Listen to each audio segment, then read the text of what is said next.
Sim, beleza, gente, beleza. Mais de 100 pessoas ao vivo já, né?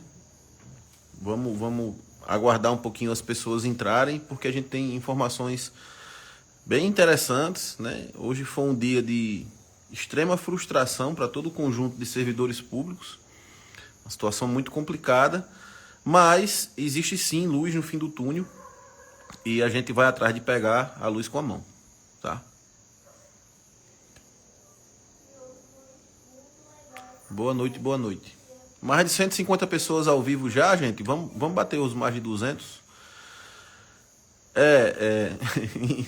Não vou comentar as outras lives, tá, pessoal? Vou tentar ser o mais direto e objetivo aqui com vocês hoje. Eu estava acompanhando, tinha alguns companheiros que estavam passando as informações em tempo real do que estava acontecendo na mesa de negociação. E, assim, foi proibido gravar a reunião, o jornalista não pôde entrar. Então, assim, foi bem complicado a gente conseguir as informações. Mas todas as informações que eu ia conseguindo, eu passava em tempo real para vocês terem dimensão de como o jogo é duro. Queria avisar aqui aos administradores do Tais na Luta, que de vez em quando ficam mandando mensagens para mim, lembrando de algo que eu esqueço, que eu tô com o meu WhatsApp web aqui no computador aberto, tá, pessoal? Então, assim, o WhatsApp, tá, galera? Não é o grupo do Telegram. Então, manda uma mensagem para mim. Tá? O Daniel conversou comigo agora há pouco, ficou de participar. Ele vai entrar daqui a pouquinho, certo? Pra gente dar esses informes. Quase 200 pessoas ao vivo, gente. Vamos dar mais 2 minutinhos aí. Avisem lá no Telegram que a gente tá ao vivo. Avisa no pessoal do WhatsApp, no pessoal do Face, né, nos outros grupos. Eu tentei fazer uma divulgação rápida aqui. O dia hoje foi bem cheio. Mas nós vamos passar as informações do que aconteceu hoje e do que a gente precisa fazer para, digamos assim, virar o jogo, tá? Como eu falei, existe luz no fim do túnel e a gente precisa ir buscar, tá certo? Mais 2 minutinhos a gente começa.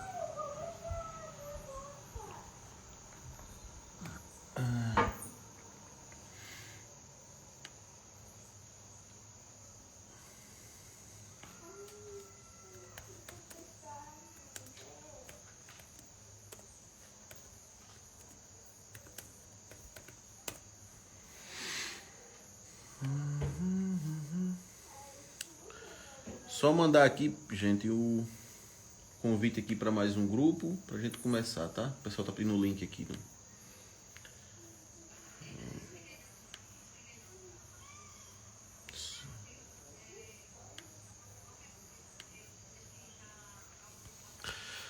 Bem, pessoal, mais de 200 pessoas ao vivo agora. Hoje é dia 10 de agosto de 2023, são 8h06 da noite, tá? Então vamos começar um pouquinho mais cedo, a gente sempre marca para as 8 horas, mas costuma começar às 8h10 para dar tempo do pessoal chegar, né? Terminar de jantar, escovar o dente, enfim, e tá todo mundo aqui a tempo, tá? O companheiro Daniel, eu não sei... Quando você quiser entrar, Daniel, me manda uma mensagem aqui no WhatsApp que eu libero aqui para você. Aliás, tem que chamar aqui, né, no Instagram, enfim, tá? Bem, pessoal, hoje teve a tão aguardada reunião da mesa geral de negociação, da mesa permanente do governo federal, com as entidades que representam os mais de 1.200.000 servidores públicos federais do Executivo, ativos, aposentados e pensionistas. O governo havia marcado essa reunião para o último dia 4 de agosto, mandou uma carta, um ofício para as entidades sindicais, adiando essa reunião para hoje, para o dia 10, e a justificativa para o adiamento da reunião era que o governo precisava de mais tempo para poder chegar na mesa de negociação e ter um índice, ter uma proposta, né, de recomposição salarial para apresentar ao conjunto de servidores públicos, tá? Inclusive essa semana, né, saiu matéria no próprio site do governo, todos ficaram sabendo que o governo apresentaria hoje, né, o índice de reajuste para o ano de 2024, talvez 2025 e 2026, como está no pedido do Fonasef. Então, para quem está chegando agora e não está muito bem inteirado de como funciona essa questão das negociações, né, nós temos 2 frentes de batalha, tá? Uma frente é a mesa geral de negociação, onde o governo dialoga com todo o conjunto dos servidores públicos, e geralmente costuma dar reajustes para todas as categorias. A gente já teve uma mesa com resultado esse ano, que foi aquele reajuste dos 9% que a gente teve implementado a partir de maio. Foi um reajuste linear, igual para todas as carreiras, o que particularmente para nós da educação não é muito interessante, porque como todos já sabem, a gente está numa situação bem mais complicada do que as outras carreiras. Nós tivemos reajustes menores nas últimas negociações com o governo, mas enfim, foi um reajuste emergencial. Era um recurso que iria apenas para algumas categorias do Executivo, e o relator do orçamento, na época, colocou que esse reajuste deveria ser linear e para todas as categorias. Tivemos os 9% implantados em maio, vida que segue. Então, o governo continuou com a mesa aberta, né, e começou a tratar das próximas negociações. Nós temos duas frentes de batalha, e é importante que as pessoas saibam as diferenças, né, para não poder estar cobrando em uma coisas que são resolvidas na outra. Então, nós temos a mesa geral, onde o governo trata de assuntos, de impactos que são para todo o conjunto do funcionalismo público do Executivo Federal, e nós temos as mesas específicas e setoriais, né? A nossa, que a gente tem muita vontade que seja aberta o mais rápido possível, é a mesa específica temporária de reestruturação de carreira do PCCETAI. É nessa mesa específica e temporária, que não é a de hoje, onde vai ser discutido e debatido e construído a nossa tão sonhada proposta de reestruturação de carreira, né, que é o que realmente vai tirar o PCCETAI do buraco. Enfim, a reunião hoje foi marcada e ela tinha como pauta principal, né, a questão econômica, a recomposição salarial dos vencimentos dos servidores públicos. Não confundir isso com aumento, tá, pessoal? Porque o que o conjunto dos sindicatos, das entidades estão pedindo ao governo é a recomposição do poder de compra dos servidores. Ou seja, aquilo que a inflação nos últimos 12, 13 anos tomou da nossa remuneração. Então o Fonasef chegou ao entendimento que existem carreiras, né, que têm uma perda inflacionária maior do que outras. Por isso que na proposta tem uma recomposição inflacionária de 53% para carreiras que tiveram apenas 10% de reajuste em 2015, que foram pagos em 2016 e 2017, e de 39% para as demais carreiras que tiveram 4 reajustes em 2015, que foram pagos em 16, 17, 18 e 19. Então, baseados nessa diferença que houve, né, de tratamento àquela época, a solicitação agora era de uma recomposição, de um reajuste, né, de uma recuperação das perdas inflacionárias de forma diferenciada. Algo que já era defendido pelo próprio governo, porque o governo entende que tem carreiras que estão em situação mais difícil do que outras. Então essa era a pauta principal hoje da reunião, né? O Fonasef, no dia 4 de julho, entrega um ofício ao governo, né? Aliás, no dia 4 de junho, salvo engano, entrega um ofício ao governo com essa pauta. Para além da questão da recomposição salarial, outras pautas importantes o revogaço de medidas, né, que foram editadas pelo antigo governo, que prejudicam os servidores e o serviço público, e a equiparação dos benefícios que são recebidos pelos servidores do Executivo com os benefícios que são recebidos pelos servidores do Legislativo e do Judiciário, né, em especial auxílio alimentação, auxílio creche, né? A questão do auxílio transporte acaba sendo igual para todo mundo, porque depende do gasto, mas tem a questão também do auxílio saúde, né, que todo mundo sabe que o nosso é uma porcaria, tá?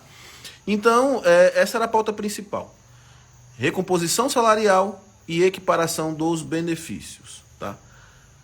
Para surpresa de todos que estavam na mesa hoje, o governo abre a reunião não tratando dessa pauta, mas sim informando como seria a metodologia, né, de abertura das mesas específicas.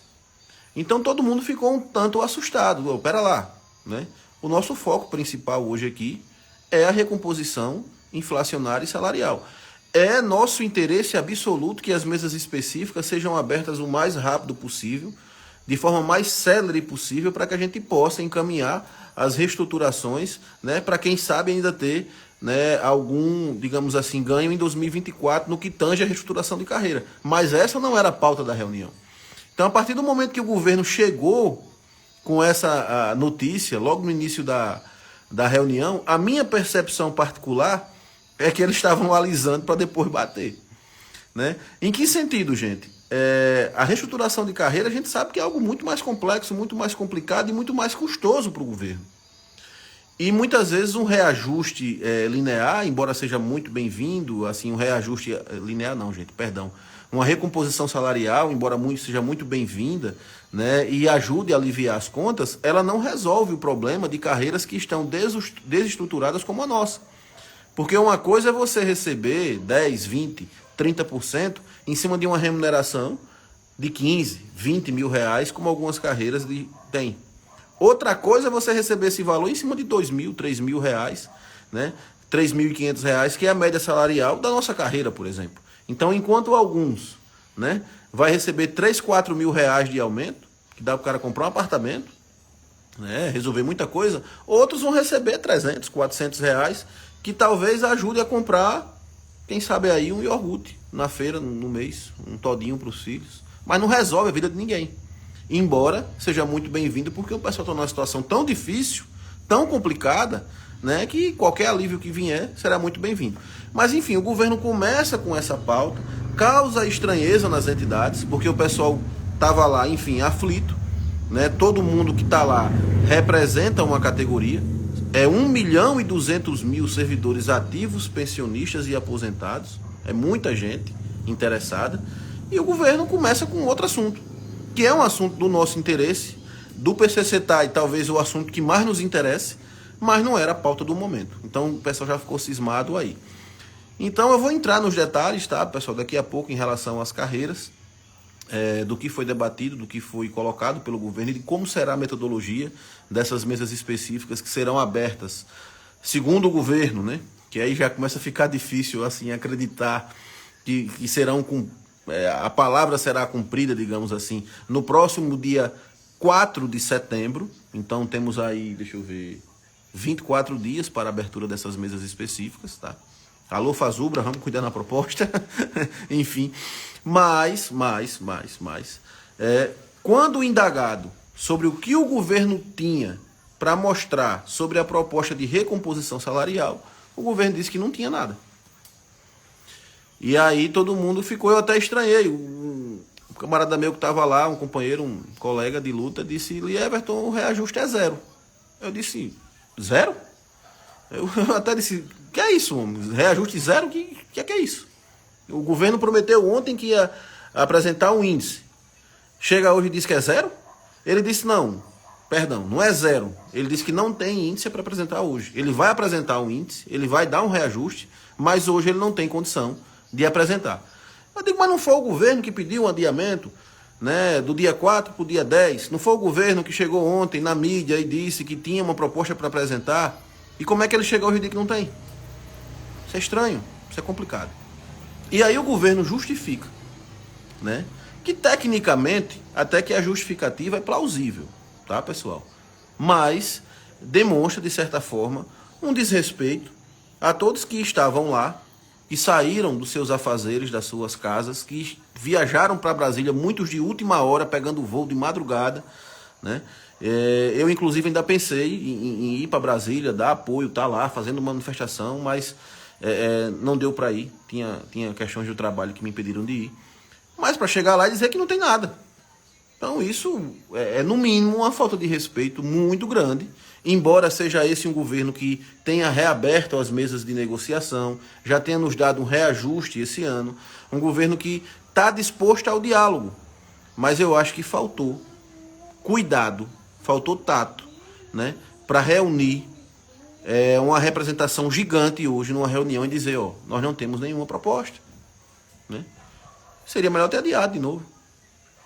Talvez a gente estivesse aqui com raiva do mesmo jeito, mas não teria passado tanta raiva, né? Mas enfim, qual a justificativa do governo para isso? O que o governo alega para não ter hoje um índice de reajuste para nos apresentar?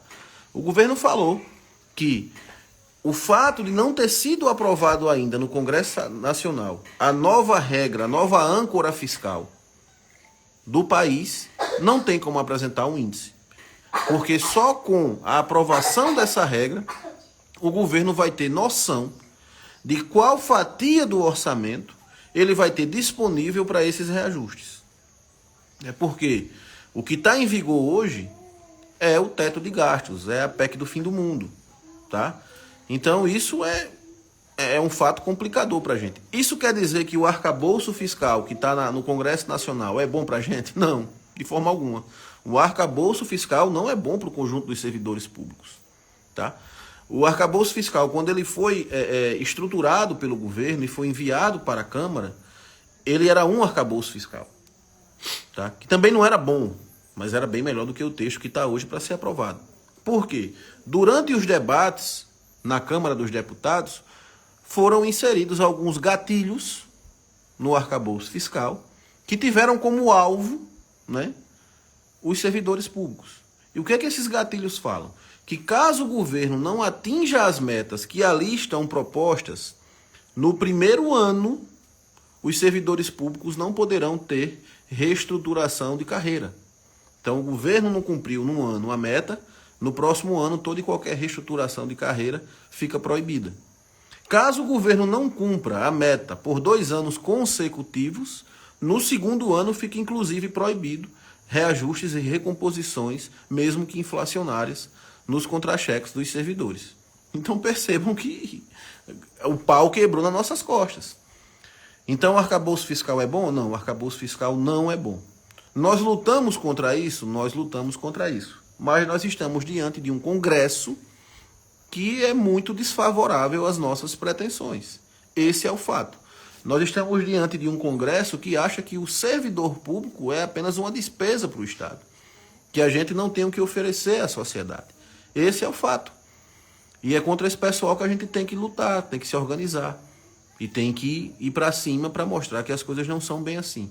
Mas o fato é que mesmo com esses gatilhos, que são péssimos para o serviço público, e que podem jogar por água abaixo caso o governo não consiga cumprir as metas que está propondo, toda a nossa esperança e luta por uma reestruturação de carreira e por uma recomposição salarial justa, o arcabouço fiscal é menos ruim do que o teto de gastos.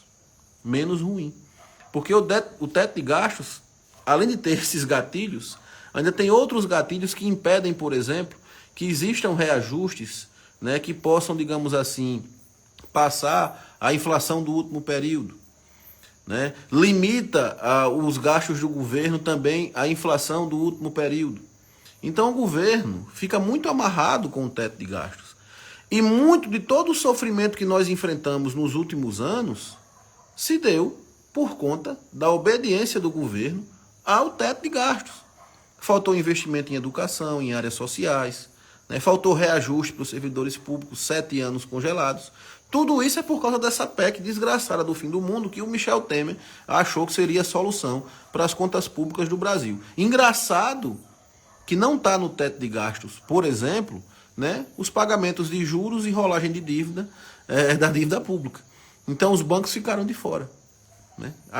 Todo mundo ficou dentro. Enfim, né, debates ideológicos à parte, né, que aí eu acho que não é ideologia, é a vida, é o fato mesmo, né? A gente vê milhões e bilhões de reais indo para o rentismo, enquanto a gente aqui fica brigando, né, para ter uma fatiazinha pequena do bolo. Mas o fato é que essa foi a justificativa do governo.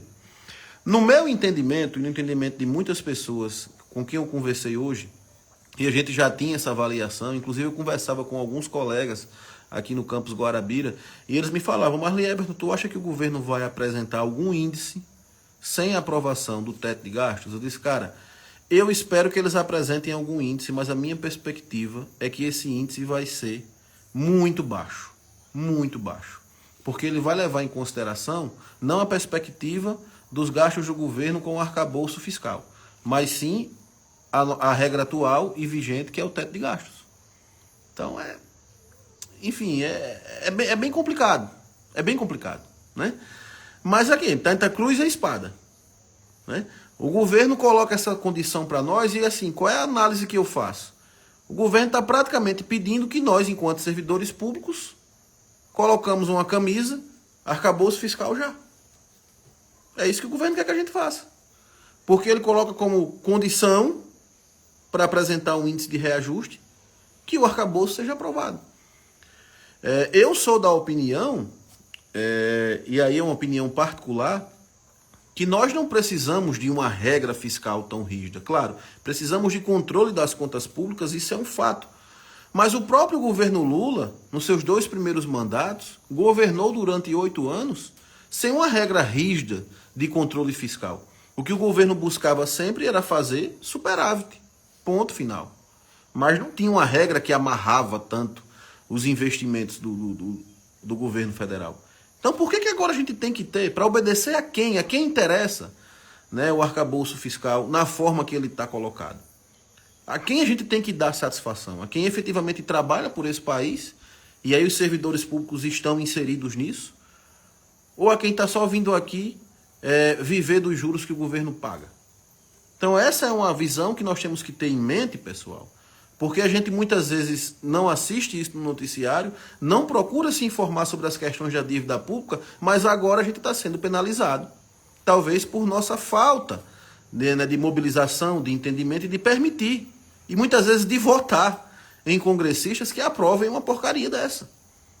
Então vejam, né? Hoje, para a gente vislumbrar a possibilidade de ter algum reajuste, pelo menos foi essa a condição que o governo colocou, nós temos que, de certa forma, entender e até torcer, entre aspas, para que uma regra fiscal que pode nos prejudicar no futuro seja aprovada. Então já imaginou que loucura é isso? Sabe?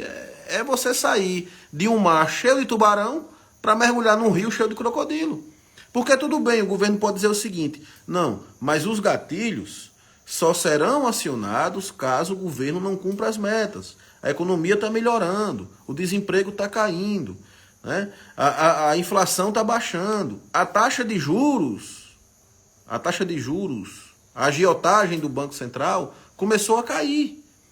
Então são indicativos que o governo vai ter condição de cumprir as metas que estão propostas. Ok, torcemos muito por isso, mas se der errado? Se der errado, quem é que vai pagar a conta? A gente? Sempre o servidor? Sempre o trabalhador que tem que pagar a conta? Já estão, sabe, esfolado de todos os lados. É isso sempre, né? Então quer dizer, o Paulo Guedes botou a granada no nosso bolso, e agora tem uma galera querendo puxar o pino. É disso que se trata, tá, pessoal?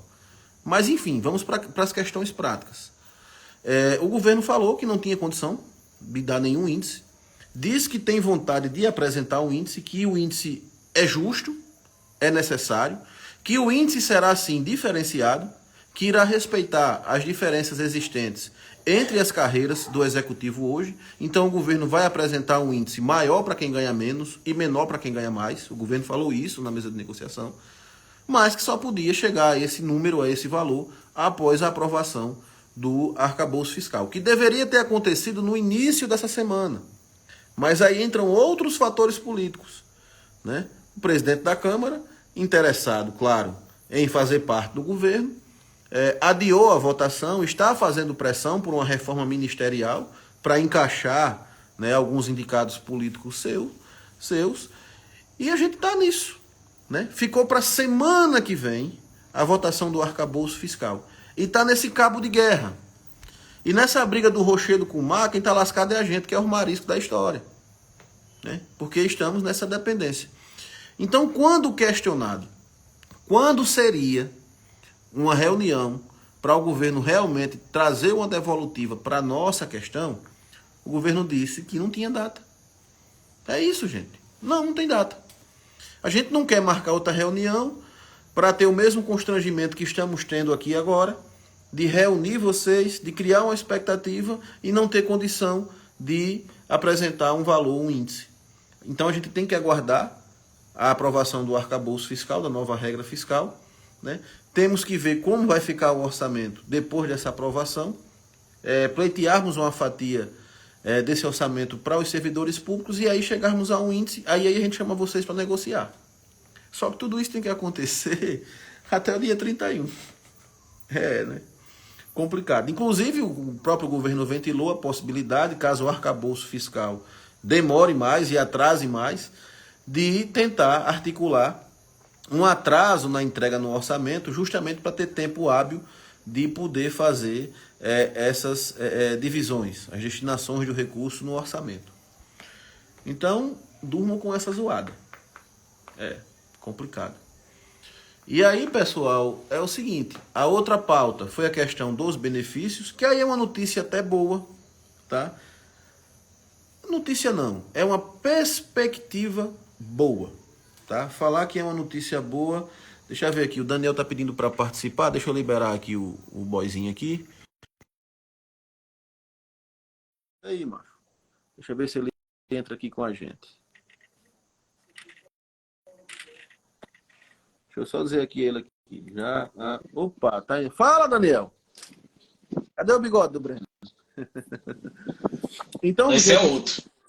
isso aí é o nosso Daniel, gente. O Daniel é diretor nacional da Fazubra e é do Tás na Luta, participou do processo aí de eleição do Confazubra e está lá nos representando na pasta de relações jurídicas e do trabalho, ou seja, a pasta de carreira, junto com a companheira Cláudia, que é a sua suplente, mas também é mesmo que ser titular, né? Inclusive, eu estou fazendo uma campanha hashtag Cláudia Titular, né? É Melhor que o mais Daniel. titular que eu. E está junto com o companheiro Marcelo Rosas também, lá da Fazubra. Enfim, então voltando aqui à discussão. Em relação aos benefícios, o governo falou que concorda, né, com o processo de equiparação, acha que é injusto o que está acontecendo, só que novamente, o teto de gastos, né, fez com que a nossa LDO atual, né, e a LDO que está sendo construída tenha travas. Que travas são essas? Essas travas dizem que todo reajuste de benefício pago aos servidores federais deverão levar em consideração a inflação acumulada do período contado a partir do último ajuste. Então, vocês lembram que no início do ano a gente tinha uma discussão, por que o governo dá mais de R$ 200 no benefício do auxílio alimentação? Por que só R$ 200? Porque o nosso valor era muito baixinho, R$ 458. Eles pegaram a inflação do último reajuste que aconteceu em 2016 até 2022. A inflação deu 43%. Aí quando eles jogaram os 43% em cima dos 458, só deu os 200. O governo queria dar mais, vamos ser justos.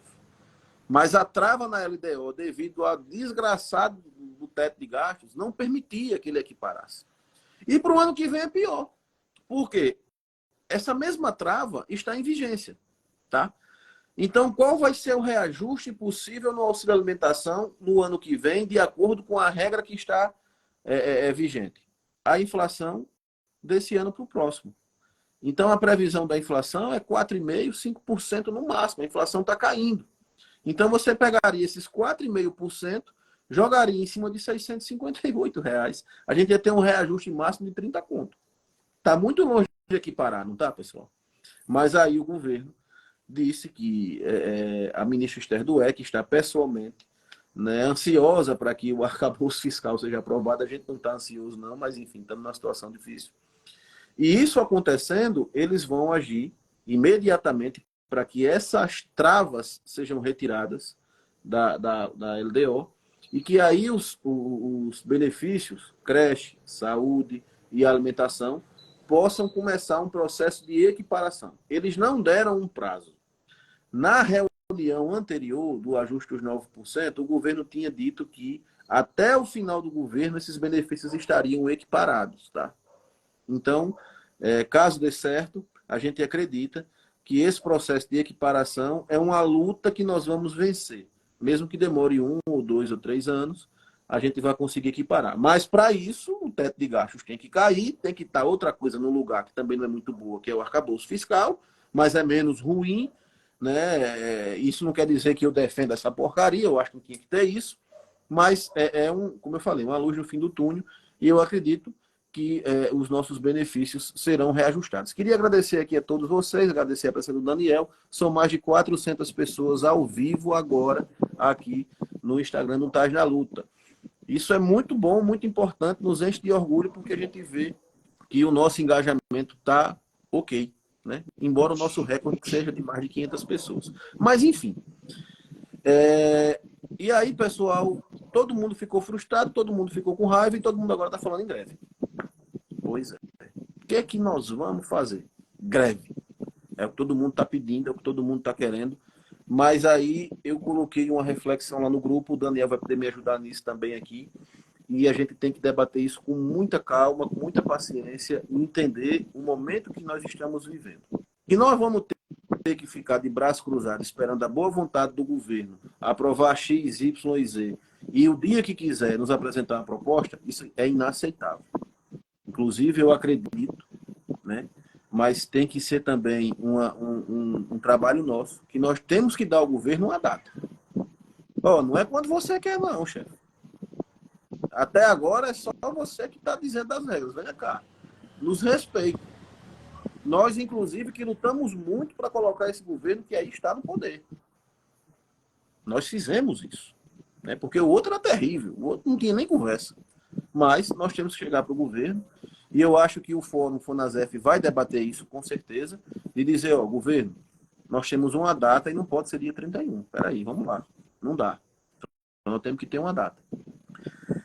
E feito isso, nós temos que nos mobilizar, e a paralisação não está fora do radar, para que o governo sinta a pressão que está vindo da base dos servidores públicos.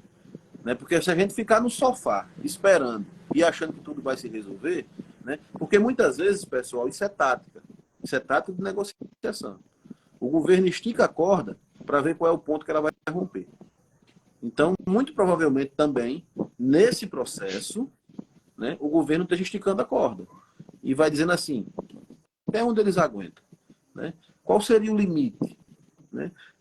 Eu vou puxar aqui um pouquinho para chegar lá na frente e dar um reajuste pequeno no tempo de mobilização e de negociação. Então, a mobilização tem que acontecer já, agora. A gente já tem que começar a pensar em estratégias, né, de conseguir, digamos assim, incendiar a nossa base e mostrar, através das ruas e das redes, porque a luta hoje mudou, e eu espero que os nossos sindicatos acordem para essa nova realidade, porque é muito importante o povo na rua, é muito importante as manifestações presenciais, mas hoje as redes sociais estão incomodando muito mais do que muitas vezes uma manifestação de rua, a depender de quem vê Um isso. presidente, Guilherme, um presidente foi eleito só com base nas redes sociais. Não Só me isso já lembra, mostra o poder delas. não me lembra disso não, Daniel, Ave Maria. Quando eu lembro que Pois é. um cara daqui, ele ganhou a campanha com J7 Pride na mão, mandando mensagem de WhatsApp, mas foi isso. Exatamente. Exatamente. As pessoas têm que acordar com o poder das redes sociais hoje em dia. E eu acho que, como tu falou agora, a mobilização ela tem que ser feita nas duas vias, né? Tanto presencialmente, através de paralisações, como a gente já está encaminhando, né, juntamente com os sindicatos, e estudando outras formas, mas também através dessas ferramentas de mobilização novas que a gente tem, como as redes sociais. Como o Bento colocou aí, né? É importante que a gente entenda essa conjuntura que a gente está inserido atualmente e mostre para o governo aqui a gente veio. Né? Não é possível que esse movimento que o governo fez pela segunda vez, né? Porque o dia desse que aconteceu agora já foi uma remarcação do dia 4, e ele já fez esse movimento pela segunda vez negativo e a gente deixa passar impune. Né? Eu acho que a gente tem que mostrar, de alguma forma, o nosso descontentamento com o governo agora. Né? Esse é o momento que a gente tem que trabalhar e você falou muito bem com relação a isso. Veja só, pessoal, uma coisa que é muito importante. Eu vou tentar dialogar com o Daniel aqui as possibilidades que a gente tem de fazer mobilização e quais os caminhos possíveis que a gente pode seguir. Eu vou deixar o tema da carreira por último, porque tem muita informação importante, né? Mas eu queria aproveitar que a sala está cheia, tem mais de 400 pessoas, para a gente tentar aqui ser multiplicadores de um processo que a gente tem que começar a construir já. Primeiro ponto, só nós da educação, e aí eu incluo aqui tanto os técnicos administrativos quanto os professores, nós somos quase 400 mil pessoas nesse país. Só no movimento Tás na Luta tem cerca de 25 mil membros. Você já imaginou, né? E aí eu digo assim, tudo bem, no universo de 400 mil servidores, tem muitas pessoas que já têm uma certa idade, não têm muita afinidade com as questões de redes sociais, mas nós aqui do Movimento Tás na Luta, nós nascemos nas redes sociais. Né? Então, todo mundo que está nesse movimento tem uma rede social. Né? Acompanha o movimento pelas redes sociais. Então, gente, vamos tentar, como primeiro passo, azucrinar esse pessoal 24 horas por dia, pedindo duas coisas: a recomposição salarial já e a abertura das mesas específicas para tratar da carreira. Agora, isso tem que ser todo dia, no Twitter, no Facebook, no Instagram, mantendo o respeito e o decoro, porque nós somos muito educados, embora a gente esteja puto da vida com essa palhaçada. Mas é isso, esse é o primeiro passo. É todo dia.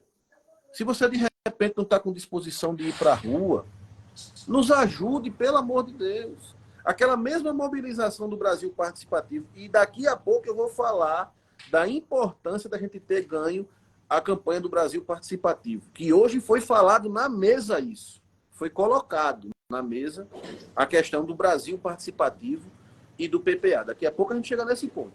Mas a primeira coisa que a gente tem que fazer, a partir de agora, não é chegar lá e esculhambar ninguém, não. É cobrar reajuste já, respeito, abertura das mesas específicas de carreira. Isso tem que ser um processo, pessoal, um mutirão diário. Quem sabe a gente não sai na Globo aí com a hashtag da gente. Vamos montar uma hashtag, uma campanha única, entendeu? De mobilização. E é todo dia. Tu abriu teu Face, pá. Tu abriu teu Instagram, pá. Grupos de WhatsApp, manda para a família. O cara, eu já recebi, eu digo, receba de novo. E-mail para deputado. Já imaginou? Eu estou falando só do Tás na Luta. Mas quem quiser que estiver assistindo, que não seja Tás, não quiser seguir esse exemplo, siga. Já imaginou todo dia, cada deputado desse país recebendo 2, 3 mil e-mails, pedindo a mesma coisa? Mesma coisa. A gente faz, né? A gente discute muito aqui exatamente essas estratégias, né, gente? Como vocês sabem, a gente nasceu nas redes sociais, esse movimento. A gente discute algumas estratégias de engajamento de vocês, dos tais, né? E a gente foca muito sempre nas nossas condições, né? Que não é uma mentira. Nós hoje somos a carreira com pior remuneração do Serviço Público Federal. E a gente sempre deixa isso muito claro, né? E hoje todo mundo sabe disso, né? Inclusive o governo, ele está atento para esse movimento, né? Ele está atento também para a taxa de desligamento que a gente está tendo, né? Que a gente coloca sempre isso, esses focos nas redes sociais. Eu acho que isso, esses nossos problemas, eles têm que ser destaque. Bem destaque. Eu hoje como dirigente sindical, eu não vejo os sindicatos atacando esses problemas da nossa carreira. Tá? É com muita preocupação que eu vejo de dentro do sindicato que isso não é levado para o governo de maneira explícita, né? Através das redes sociais. Quem faz esse trabalho somos nós aqui, é o Tás na Luta. O Tás na Luta é que joga essa luz nesses problemas que a gente está tendo hoje. Então eu vejo que é importante que a gente tenha essa nova perspectiva de luta no digital mesmo, como o Levo está falando. É importante que a gente traga a população para o nosso lado, né? Que como também eu vi o Levo falando no começo, a gente está... a população tem uma visão da gente, né? Todos vocês sabem disso e passaram por isso, né? De que o servidor público é o Marajá, né? O servidor público ganha rios de dinheiro, né? E não é bem assim, né? Existem castas, né? Outras postagens que a gente fez aqui no Tás na Luta, vocês viram isso, que a gente colocou que 70% dos servidores públicos ganham menos de 5 mil reais, né? Então, todo esse movimento que a gente faz de elucidação para a população, ele traz um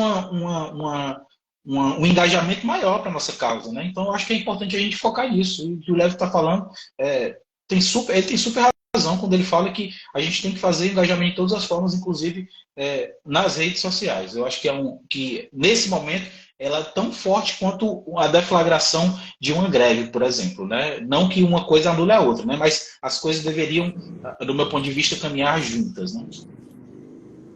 Assim, gente, vamos lá. Então, rede social hoje é muito importante. São as ruas digitais, as avenidas digitais, né? Muitas vezes você faz uma assembleia, você reúne 50, 60 pessoas. E você vê, aqui a gente estava ainda agora com 400 pessoas. Do Brasil inteiro, né? Do Brasil inteiro. Então, são ferramentas muito poderosas que, se bem usadas, bem articuladas, e aí a gente vai ter esse trabalho, a gente inclusive entrou um companheiro novo no Tás na Luta, o Rodrigo, né, Daniel, que está nos ajudando nisso. Né? Tem a Lídia que, pô, é um talento, sabe? E assim, vamos usar, tentar fazer o material, mas quem vai fazer ele rodar são vocês. É vocês que têm que nos ajudar.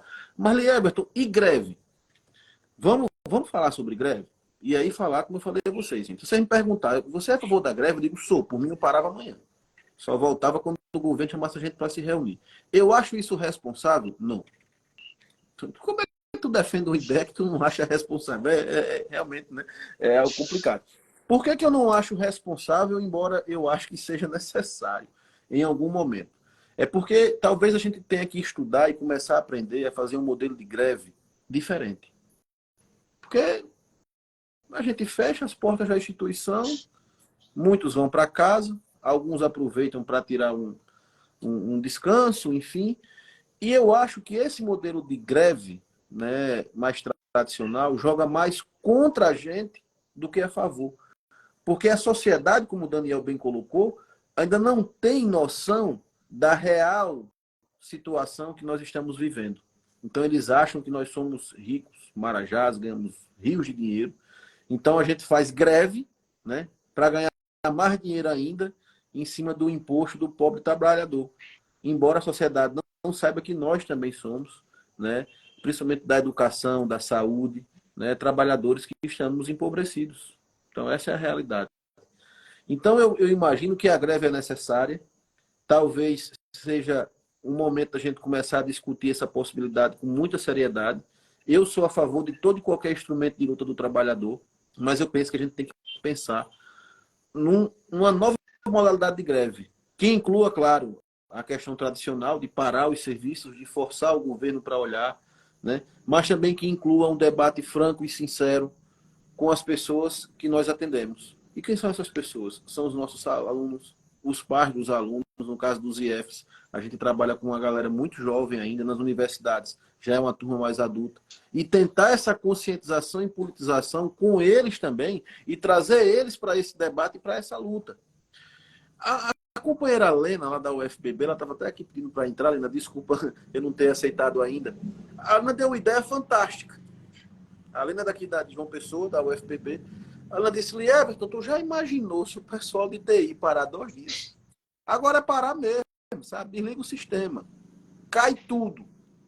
Já imaginou uma loucura? Né? Se a STI para 2 dias, né?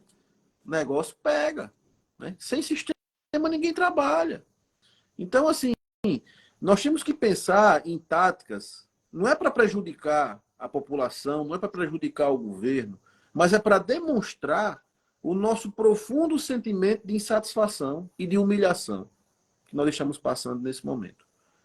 Então, eu penso que até o dia 31, nós vamos aguardar, muito provavelmente na segunda-feira, ou quem sabe até amanhã, o Funasef vai estar reunido, né? E vai estar a Fazubra, vai estar a Sinasef, todas as entidades, para fazer a reunião de avaliação e dar os encaminhamentos sobre o calendário de lutas. Eu penso que nós devemos chegar para os nossos representantes sindicais. Eu já estou fazendo isso no Sinasef, o Daniel com certeza está fazendo isso na Fazubra. E eles devem levar para o Funasef o seguinte recado. Os servidores públicos não aguentam mais ser feitos de idiotas. Porque hoje nós somos feitos de idiotas. Tudo bem, o governo tem justificativas que tecnicamente são plausíveis. Esse é um governo, eu sempre gosto de repetir, que nós lutamos para colocar ele aí e que reabriu as mesas de negociação que estavam fechadas há 7 anos. Tudo isso conta ponto a favor do governo. Mas nós merecemos mais respeito. Nós merecemos mais respeito. Então nós temos que levar para o Funasef essa insatisfação. E falar que, se for preciso e necessário paralisar para mostrar ao governo que a corda que ele está puxando já estourou, nós vamos paralisar. Nós vamos paralisar. Agora, paralisar não é ir para casa, deitar numa cama, sentar no sofá e assistir a Netflix, não. É nós termos a consciência que nós precisamos, quando tiver um ato de rua, quem puder vá. Eu sempre cito um exemplo de uma senhora na Assembleia da UFPB para retirada de delegados para o Confazubra, que ela chegou lá com um balão de oxigênio. E teve cara que está na academia todo santo dia, que levanta 200 quilos nos peitos e não foi. Então é isso. Então, se vocês querem uma melhoria salarial, eu digo a vocês que ela é perfeitamente possível de se conseguir. Mas ela só vai vir com muita luta. Eu acho que o Daniel falou muito isso, o Breno falou muito, todos nós, a Lídia, a Bia, a Má, todo mundo do grupo de administradores sempre falou muito isso. A gente tem chance de conseguir tudo que a gente quer. Vai depender da nossa mobilização. Nós temos hoje nesse país, Daniel, quase 4 milhões de brasileiros matriculados nas nossas instituições de ensino. 4 milhões. Já imaginou o impacto de ações bem pensadas, coordenadas, com ampla participação e mobilização, e trazer esse contingente para o nosso lado? Nós temos que pensar isso de forma rápida e para ontem. Para ontem. Né? Para forçar o governo a nos dar uma data e para demonstrar ao governo que nós não estamos satisfeitos com o rumo que as coisas estão tomando. Eu penso As atitudes, né? Você está certo, as atitudes não tem que ser pensadas só com o coração, né? Tem que ser com a razão também. Né? Todo movimento que a gente vai fazer, a gente tem que ter uma noção do impacto que ele vai causar, né? E das dimensões das forças, né, que estão envolvidas nesses movimentos. Né? Como o Liev também falou, quais condições a gente teria hoje, né, na conjuntura de amanhã, por exemplo, deflagrar uma greve. Né? Então a gente tem que pensar nisso. Né? Eu também, como o Lefton falou, não sou contra, né? Mas a gente tem que ver de que maneira a gente vai fazer isso. A gente tem que trazer algo inteligente, porque eu acho que uma greve mal deflagrada traria um impacto muito negativo para a nossa carreira, né? De desmobilização e até em algumas futuras lutas, né?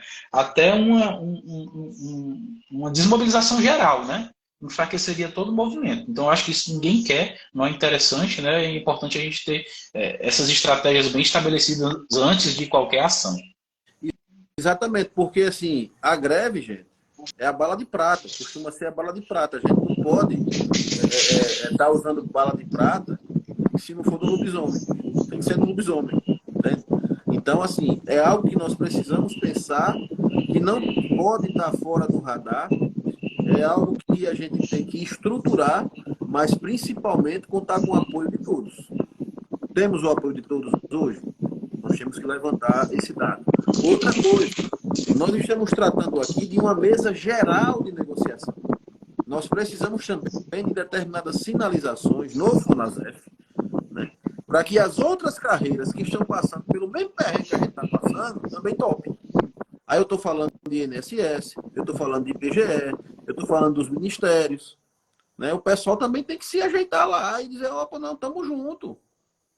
Já imaginaram se a gente consegue construir 2 ou 3 dias de paralisação nacional de todo o serviço público? Olha, tá vendo aí?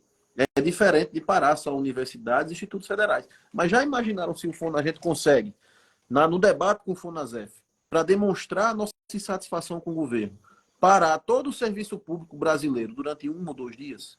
Gente, isso ia para o JN, ia para o Fantástico, ia para todos os jornais.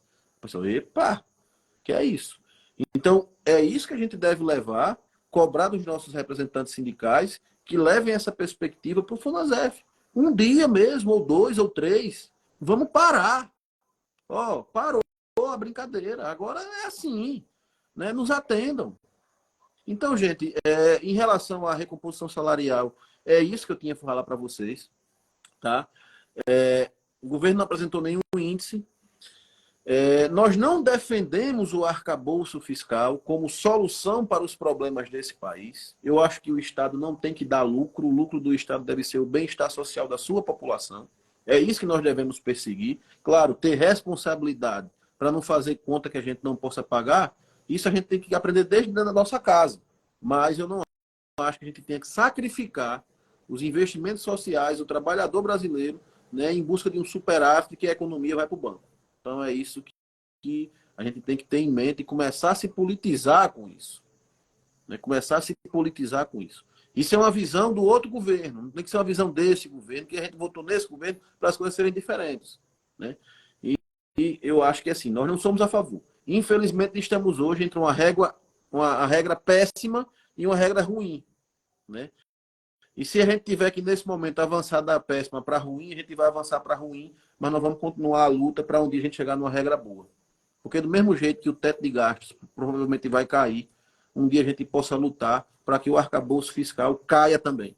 É isso. Então, sobre a recomposição salarial e o reajuste para 2024, estamos na dependência da votação do arcabouço fiscal para que o governo possa dar continuidade às tratativas, apresentar um índice de reajuste. Segundo eles, querem apresentar isso até o próximo dia 31, mas não tem uma data específica. Tá? Também está incluído nesse processo a equiparação dos nossos benefícios. E aí nós vamos agora para um ponto muito importante, que é a questão da nossa carreira. O governo anunciou que no dia 4 de setembro irá abrir as mesas específicas. Que até esse momento ele recebeu 60 propostas de reestruturação de carreiras. 60. Já tem 2 mesas abertas, que foram específicas, pedidos do próprio presidente Lula, que é a mesa da FUNAI e a mesa da Agência Nacional de Mineração.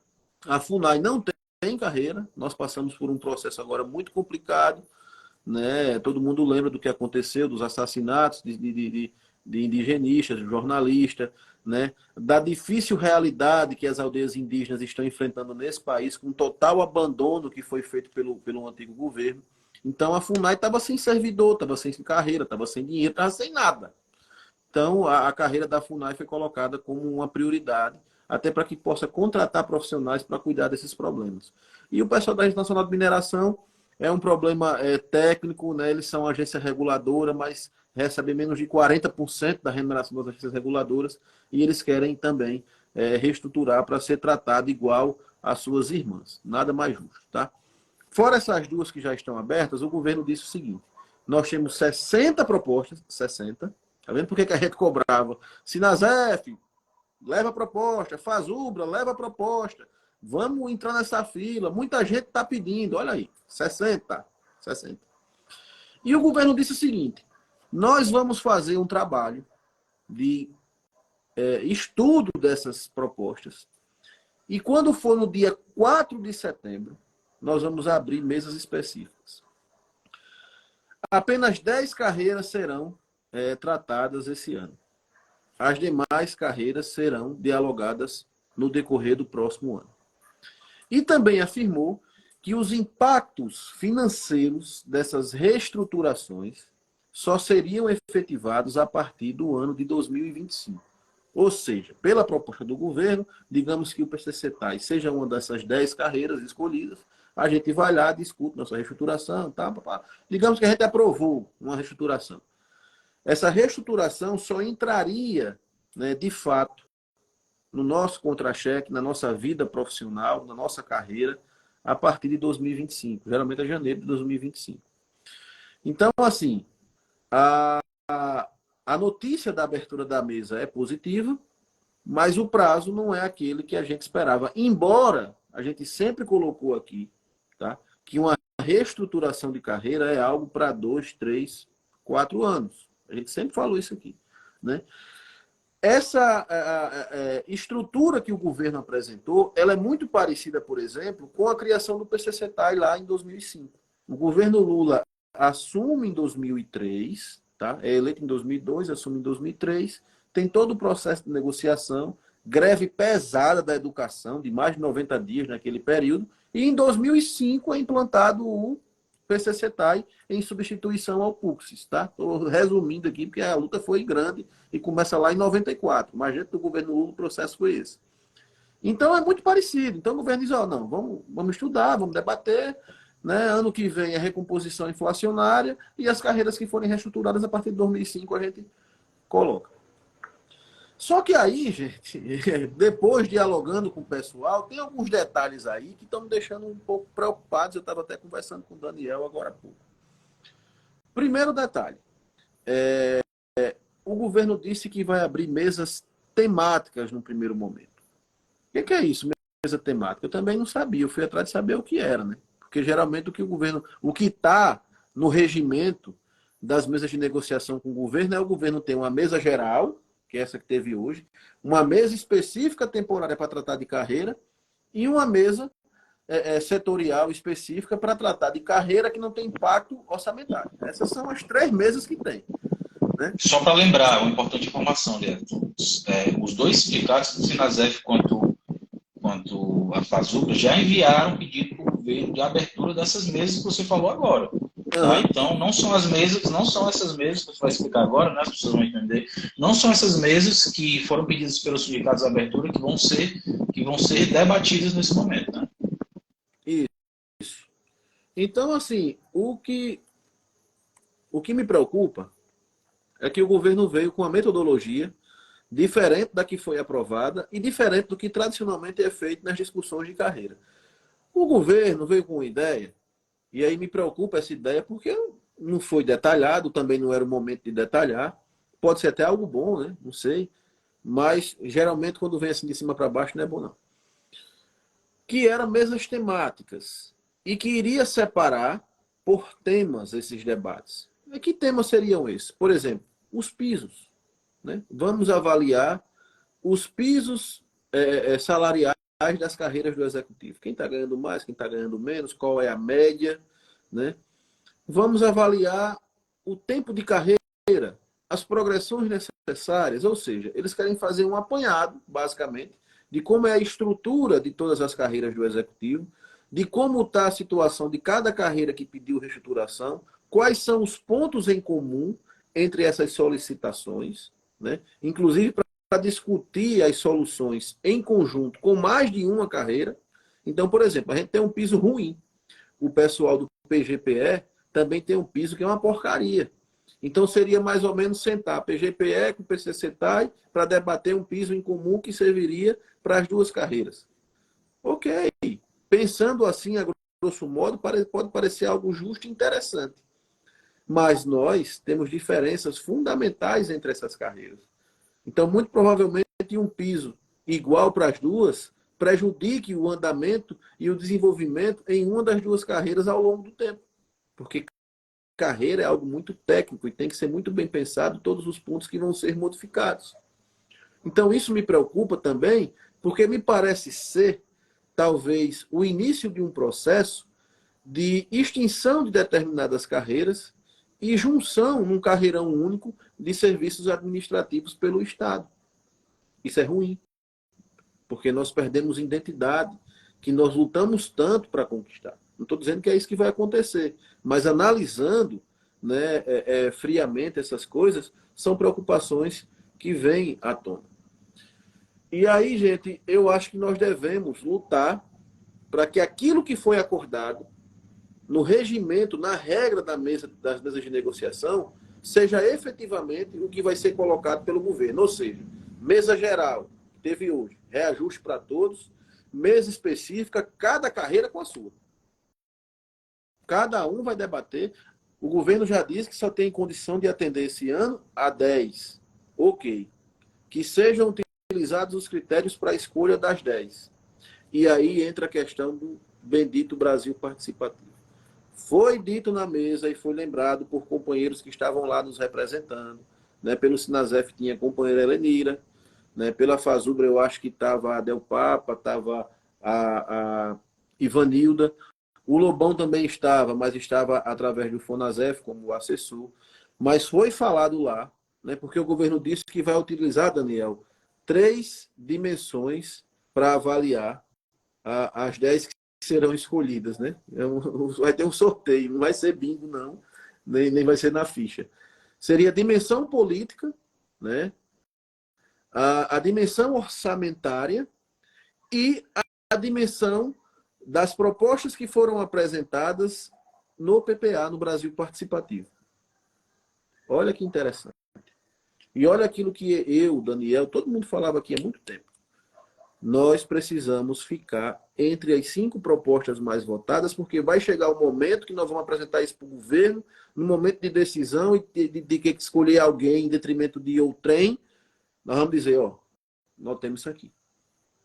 E aí foi falado lá o governo, ó, a carreira dos técnicos administrativos em educação foi a carreira mais votada da educação e foi a 3ª colocada em todo o Brasil, no Brasil Participativo. Então, essa dimensão que vocês estão dizendo, que vão obedecer para poder fazer agora a lista de espera, o pessoal já atendeu. né? Se vocês vão utilizar a questão orçamentária e ver quem é que está ganhando menos, o PCCTAI também está em primeiro na fila, né? E a questão política, a gente sabe, né, tem muito a ver com os objetivos do governo. E o principal objetivo desse governo em campanha, né, é retomar também a expansão da rede federal de ensino. Então, não tem como o PCCTAI ficar de fora dessas 10 primeiras carreiras que serão debatidas a partir do dia 4 de setembro. Não tem. Isso nos garante a posição? Não. Isso nos garante que nós temos argumentos suficientes, e aí a bola é com o Daniel, que é nosso representante sindical pela FASUBRA, de usar esses argumentos da própria fala do governo e dizer, epa, PCCTAI tem que estar aqui. Porque de todas as dimensões que vocês apresentaram, nós obedecemos a todas elas. E o Brasil participativo ganha uma importância gigante. Porque o próprio governo disse hoje, nós vamos obedecer nos critérios de reestruturação de carreira, nos objetivos estratégicos da recomposição da força de trabalho do Estado brasileiro, as definições que estarão no Brasil, que estarão no PPA. E quem montou o PPA? O Brasil Participativo. Valeu, bigode! Ô, caba bom. É isso. Né? E aí, Daniel, o que você acha desse processo? Está esperando essas surpresas? Então, assim, eu até fico um pouco indignado, né, com essas atitudes do governo, porque a gente foi em todos os pontos necessários para ter as nossas demandas escutadas pelo governo, a gente fez, né? A gente gabaritou, né? Pior carreira do serviço público, que está tendo a maior taxa de evasão. Primeiro lugar na educação no PPA, nós somos, né? Estamos a carreira que tem maior tempo sem nenhum tipo de reajuste, dentre todas as carreiras do FONASEF, né? Então, eu acho que todas as condições exigidas para a reestruturação de uma carreira pelo governo, a gente tem, né? Eu acho que o governo não ter aberto ainda negociação com a gente, assim, eu acho que é uma falta de respeito, né? Eu só consigo ver dessa forma, né? É incrível como o governo ainda não nos enxerga, depois de tantos movimentos que a gente fez, olha, estamos precisando, né? Estamos desesperados, querendo a reestruturação da nossa carreira, né? Você foi um governo que prometeu que ia focar na educação, né? Nada mais justo do que focar nos servidores da educação. Então, eu acho que é nesse sentido que a gente está trabalhando. Então, temos que estar atentos a essas hipocrisias, né? Que eu não vejo de outra forma, né? Feitas pelo governo, né? E cobrar eles nesse sentido. Né, cobrar eles mostrando realmente onde a gente está precisando, onde a gente está seguindo o jogo, está fazendo o jogo que foi imposto para a gente, né, que é esse jogo de conquistas através da população mesmo, do PPA, acho que foi a maior conquista que a gente teve nos últimos anos. Né? Leviton pode até confirmar isso para mim, que ele está até mais tempo do que eu na carreira. Eu estou só desde 2017 que eu estou como servidor público, né? Mas o Leviton está há mais tempo. Eu não sei se teve nenhuma movimentação na nossa carreira nesse sentido nos últimos anos. Né? Então, eu acho que é isso que a gente tem que caminhar para essas mobilizações que vão ser organizadas, né, inclusive por esse movimento aqui que vocês estão fazendo parte, e pelas entidades sindicais, que vão chamar os trabalhadores nesse momento para fazer mobilizações para mostrarem para o governo aqui nós viemos. Né? Então, eu acho que é nesse sentido que a gente tem que trabalhar e ficar atento. Exato. Então, gente, assim, dia 24, aliás, dia 4 de setembro, o governo prometeu abrir as mesas específicas, né? Fazer esse estudo até lá, né? Essa compilação de dados. O que é que nós precisamos fazer até lá?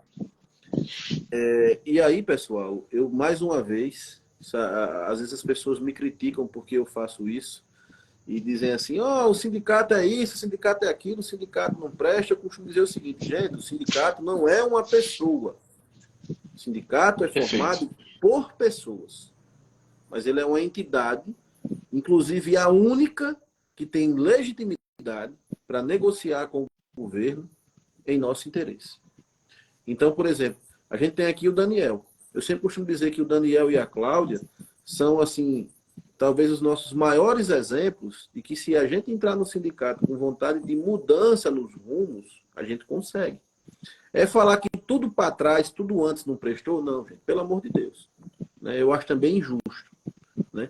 Porque muito do que a gente tem hoje, se a gente tem uma carreira hoje, mesmo, sabe, estraçalhada como ela está, mas foi uma conquista da luta sindical. Né? Foi uma conquista da luta sindical.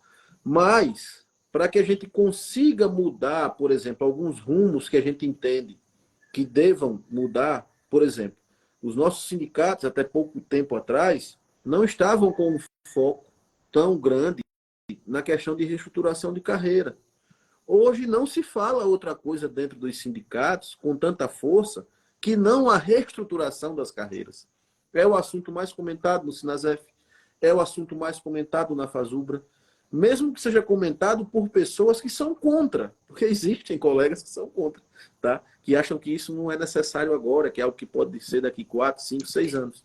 Mas, vejam, com a participação de vocês, né, a gente conseguiu mudar o foco do sindicato, dos sindicatos, para a necessidade de reestruturar nossa carreira.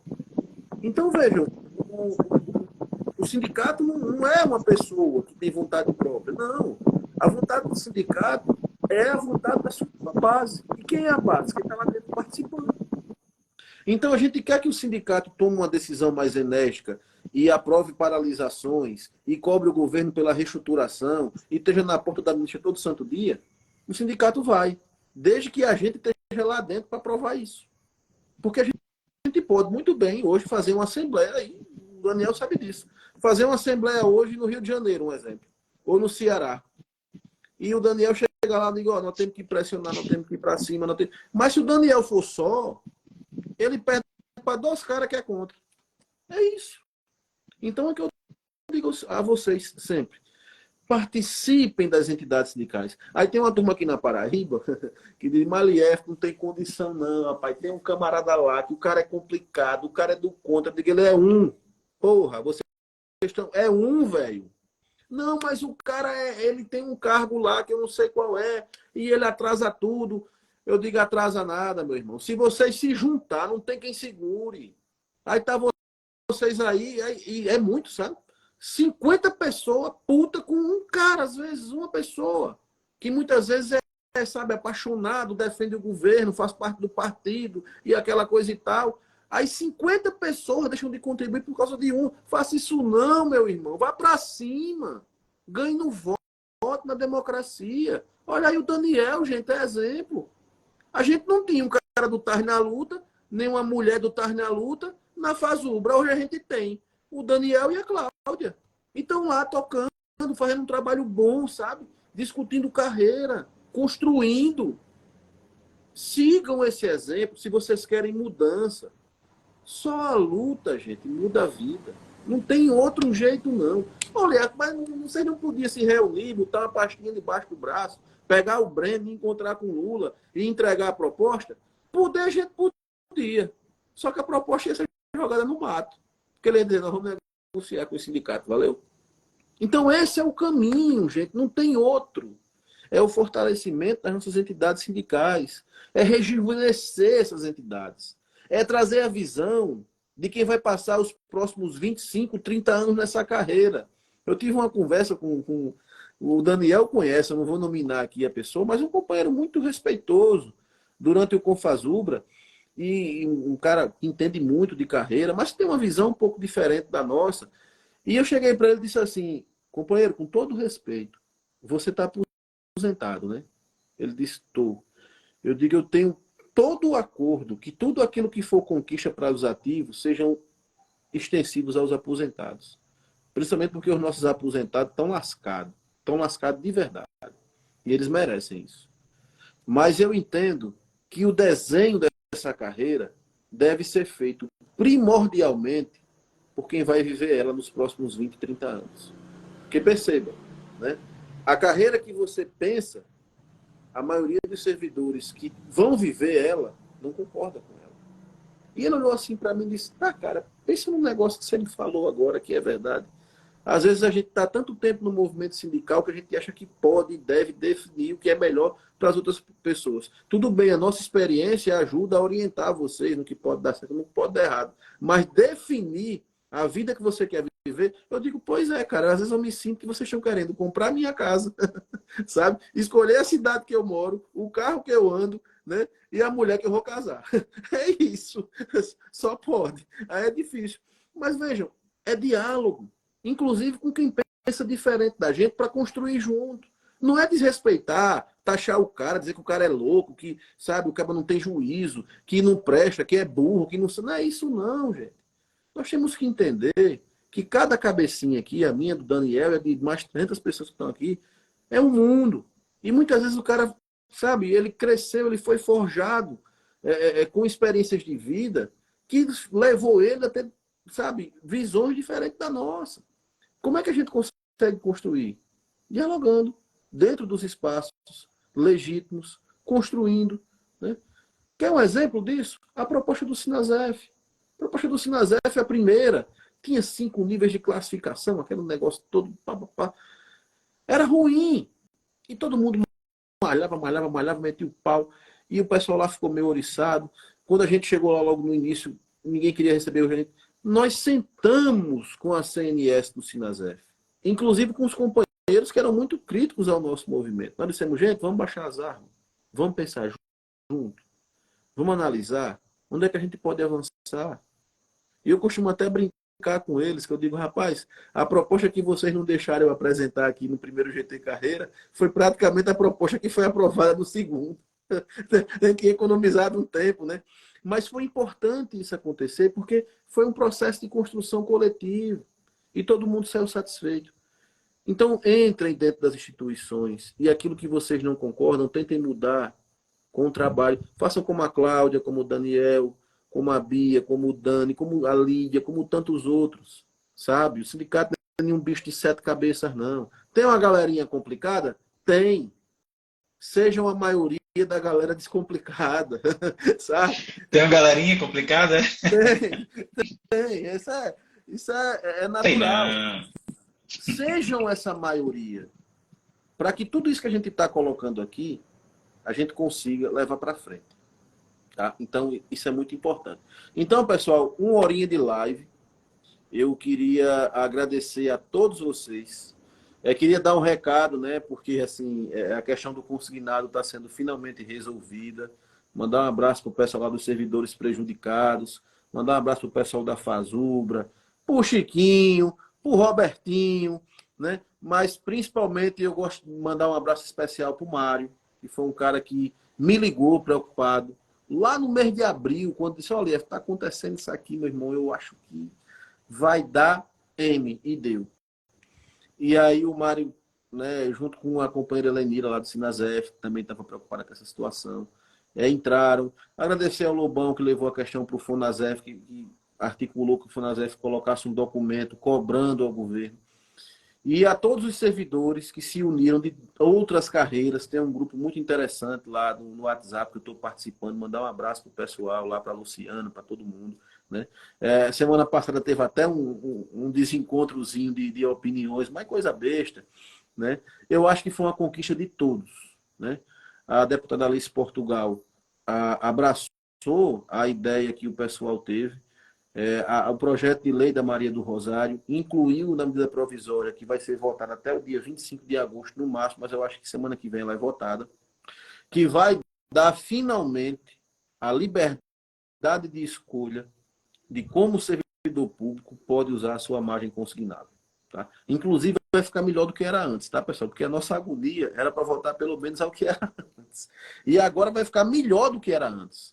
Porque agora todos os 45%, né? Claro, depende da aprovação, mas vai ser aprovado. Fiquem tranquilos em relação a isso, porque está junto da AMP, do projeto de conversão de medida provisória, do reajuste dos 9%. Então vai ser aprovado. Tá? E aí vai devolver ao pessoal a possibilidade de escolha. Né? Agora, se você quiser ter o cartão, você vai ter, é questão sua. Mas se você quiser um produto de crédito com juro mais barato, vai ser muito interessante a quem está vivendo esse sufoco, né? E a gente está muito sufocado, né? Para dar um up aí e melhorar um pouquinho, enquanto aquilo que vai resolver nossos problemas não chega, que é o reajuste salarial e a estruturação de carreira. Né? Então, parabéns a todos os envolvidos, né? Obrigado às deputadas que encamparam essa luta. a todos os companheiros, questão do consignado praticamente resolvida. Né? Vamos para o que interessa agora, o que é principal, que é a nossa carreira, a nossa recomposição salarial e a nossa mobilização que precisa ser organizada o mais rápido possível. Quem não assistiu, divulguem a live, vai ficar gravada, tá? Me perdoem aqui de repente. A gente vai tentar colocar também no YouTube, tá? Essa live, gente. Então, Opa, o Daniel que entende dessa parte. O Daniel está se formando em TI agora. Esse cara tem uns 55 formações diferentes. Quando eu crescer, eu quero ser que nem ele. Então, gente, muito obrigado. Se articulem, se mobilizem, procurem as entidades sindicais, procurem os colegas que não estão a par de todo esse processo. Ajuda o movimento TAR na luta. Tinha muito colega hoje dizendo assim, rapaz, eu não vou assistir porque é no Instagram, eu não tenho Instagram. Cria uma conta, criatura. Segue a gente aqui, porque esse algoritmo aqui, o Daniel que tem dessas coisas, ajuda essa mensagem a chegar a mais gente, né? Então vai lá no YouTube também, a gente está com mais de 2.000 inscritos lá, ajuda também, divulga, participa, faz parte. Só com a participação de vocês a gente vai conseguir sair dessa situação. Ao amigo Daniel, ao meu irmão, né, a esse cara que eu tive o prazer de conhecer, que a vida me deu aí a oportunidade de compartilhar com ele essa luta. Meu muito obrigado pela participação de hoje, meu irmão. Você é importante demais nisso tudo. Tamo junto, meu amigo. Se despeça dos nossos amigos e colegas. Eu fico por aqui. Muito obrigado, pessoal. A partir de amanhã, o pau vai quebrar. E o que precisar a gente fazer, a gente vai ter que fazer. Coloquem isso na cabeça de vocês, tá? Mas vamos fazer com responsabilidade e com inteligência. Principalmente. Né? Para a gente dar o tiro, ó, certeiro. E conseguir, né, tudo que a gente está precisando. Tá certo? Daniel, palavra com você, meu irmão. Cheiro para todo mundo. É isso, gente. Só agradecer mesmo pela participação de vocês aqui, tá? Vamos ficar de olho nas redes sociais, tanto daqui do nosso movimento, quanto da FASUB e do Sinasef, né? Para a gente ficar atento nas próximas ações, nos próximos movimentos de luta que a gente vai fazer em prol da categoria, né? É isso. Obrigado, gente. Boa noite para todo mundo.